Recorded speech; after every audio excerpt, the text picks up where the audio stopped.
જય માતાજી બધાને। તો કેમ છો બધા? તો આજે તો છે ને મેં છે ને પૌવા બટેકા મસ્ત ના બનાયા છે।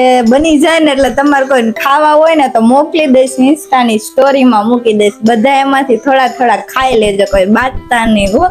તો પૌવા બટેકા છે ને અત્યારે ચેડવવા હે ને ડુંગળી ને વટાણા ને એવું બધું છે ને અત્યારે જોડે છે। હજી પૌવા બટેકા બનાવવાના વાર હે। બની જાય ને એટલે પછી તમને હું છે ને બતાવીશ અને છે ને તમને બતાડું કે આમાં શું શું મેં નાખ્યું હે। જો આ છે ને આપડા પૌવા બટેકાની છે ને હજી તો આખા બાકી હે પૌવા બટેકા બનાવવાના।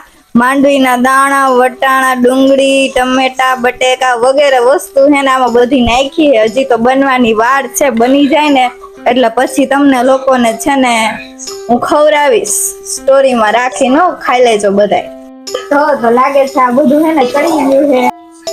છે ને બધું ચડી ગયું છે। હવે છે ને મસ્ત મજાનું મરચું, મીઠું ને કોથમરી ને એવું બધું હજી નાખી। આ સ્પેશિયલ છે ને મારા જે ફ્રેન્ડ છે ને, ફ્રેન્ડ ફોલોવર એ બધા માટે જ હું સ્પેશિયલ બનાવું છું।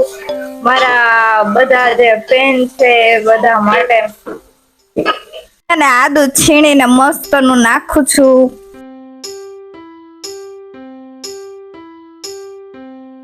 થોડુંક છે ને બરી ગયું છે પણ એટલું બધું નથી બર્યું। હાલો મરચું નાખી દીધું, તીખા બનાવી નાખ્યા। હળદર પણ નાખી દીધી। હવે મીઠું થોડુંક નાખી દઉં, વધારે ન નખાય મીઠું। મરચું, મીઠું ને હળદર હે ને બધું નાખી દીધું હે। વધારે ન નખાય મરચું ને મીઠું, નકર હું થાય ની તો તમને ખબર જ છે। તો ફાઇનલી આપડા પૌવા બટેકા છે ને બની ગયા છે। તો બધા છે ને ટેસ્ટ કરી કરીને હે ને મને કહીજો કે છે ને મારા પૌવા બટેકા મારા હાથના છે ને તમને બધાને કેવા લાગ્યા। આ તમને જો મેં પૌવા બટેકા દીધા, બધા ખાઈ લેજો, પછી કેતા ને મેં કીધું નતું।